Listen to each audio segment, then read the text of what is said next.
The world is not random. The world is moving in the direction it is because it's been planned to do that. These entities operate in the unseen, overwhelmingly in the unseen. They want to control the information that people receive. One of the greatest forms of mind control, repetition, repetition, repetition. This is extremely dangerous to our democracy. This is extremely dangerous to our democracy. This is extremely dangerous to our democracy. This is extremely dangerous to our democracy. This is extremely dangerous to our democracy. If you want people to have a certain perception of a world event, the world in general, of who we are and the nature of reality, then control what people receive and then control their perception. Once they've got your perceptions, they've got you.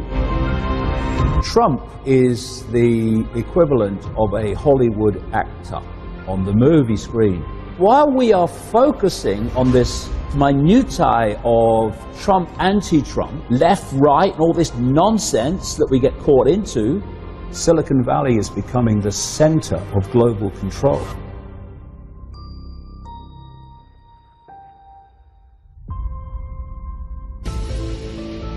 This global conspiracy that I've been exposing for 3 decades is basically the hijacking of human perception.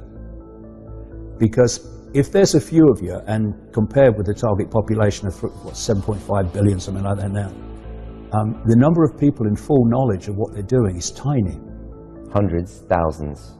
Thousands maximum. At the core, hundreds at the core. At the core of the core, even less. And the rest of the structure is fiercely compartmentalized. So people are daily, different parts of this global web structure, playing a part in pushing the world in the direction I'm talking about, to this centralized world dictatorship, without realizing that's what they're doing. It's a tiny, tiny number. So given the mathematics, you can't physically control your target population. There's not enough of you. Yes, you can do it through people in uniform, which is manipulating the target population to police the target population, but you can't do it en masse. What you need to do is control the perceptions of the population, because perception is everything. Perception dictates what you believe, what you don't believe, what you'll challenge, what you won't challenge, what you'll accept, you won't accept, support, everything. Once they've got your perceptions, they've got you, and they've got your life, and they've got the collective perception, they have humanity. This is why they want to control the information that people receive and to marginalize alternative ways of looking at the world, because where do perceptions come from? They come from information received. It might be a personal experience information, or it might be the 10 o'clock news. But with most people, it's going to be the 10 o'clock news, but it's information. So if you want people to have a certain perception of a world event, the world in general, of who we are and the nature of reality, then control what people receive, and then you'll control their perception. So when I look at the world, I see vast numbers of people who are perceptually programmed. And when I break it down in the book, when you look at a human life, it's basically a perceptual programming and download from cradle to grave. You come out of the womb and immediately you're influenced by your parents in terms of your perceptions.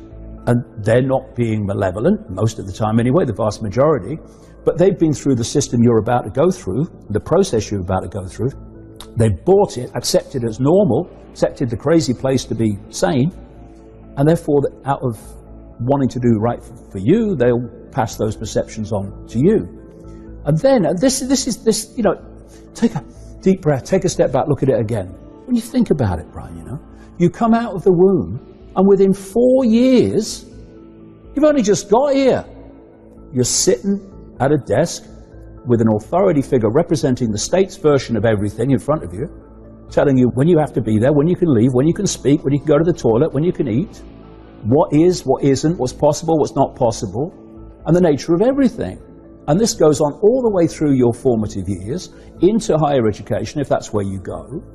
And it's a download of normal, a perception of normal. What I call it the postage stamp consensus. It's a narrow band of sense of the possible, which is basically being repeated, one of the greatest forms of mind control, repetition, repetition, repetition, all the way through your formative years. You then go out from there into the institutions. You become a journalist, you become a politician, you become a doctor, you become a scientist, you become a CEO, whatever. And you take with you into those institutions this core version of normal. And when you go as a young person into those institutions are already pillars, solidified concrete pillars of the same sense of normal. So now you've left school, but where you're working is still confirming to you that the madhouse is sane and normal is how things are. A journalist who's doing a story on a medical condition will not go to a complementary practitioner who may have had great success in treating the particular ailment they're writing about. They'll go to a doctor. The doctor will give him the song sheet, postage stamp consensus version of that problem. And so normal are kind of what we believe about medicine, everything. Capitalism, government, all these things are these normals that we've been programmed. Because it's basically, Brian, all people here. I call it the mainstream everything. The mainstream media, mainstream science, mainstream medicine, mainstream journalism, it's all unknowing, most of them, the vast majority, agents of the postage stamp consensus. Then you add the fact that the global media, now 24/7, is reporting world events constantly, in all their multiple different ways, from the same postage stamp normal. So, you know, people like me who left the postage stamp a long time ago and it passed over the horizon a long time ago, we're crazy, not by breaking down what we're saying, but by reflex action, because that's not normal, that's not on the postage stamp. Then you look at politics, and we've got a choice between left, right, and centre, what's called the political class. That's very, very true, political class, but I would call it something else. It's the postage stamp consensus political class, because the left in politics is on the left of the postage stamp, the centre's somewhere in the centre, and the right's on the right of the postage stamp. But they're all on the postage stamp, still coming from this perception of normal that is about, you know, use another analogy, about the size of a pea. It's the illusion of choice. Yeah, exactly. Then you have peer pressure, because all those people who, the vast majority, have accepted this download of normal, you know, like with the blinkers on, I have no problem with that. If you want to give your mind away to someone else's perceptual program, fine. The problem comes when those people think that they can then dictate, ridicule, intimidate those that have a different view. Because that's psychological fascism, for me. Up to this point, they have manipulated human perception by manipulating the information people receive.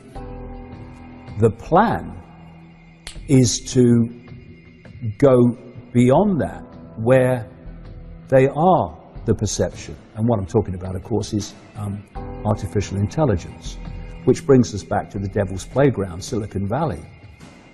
Because that is increasingly the center. In the shadows is where it's coming from. But in terms of the world that you can see, Silicon Valley is becoming the center of global control. Not only is it driving, people will be shocked to see how deep Google, oh, it's just a search engine, and Facebook, oh, it's just a social media platform. To see how deep they are in the transhumanist agenda of connecting the human brain to artificial intelligence so that artificial intelligence becomes the human mind.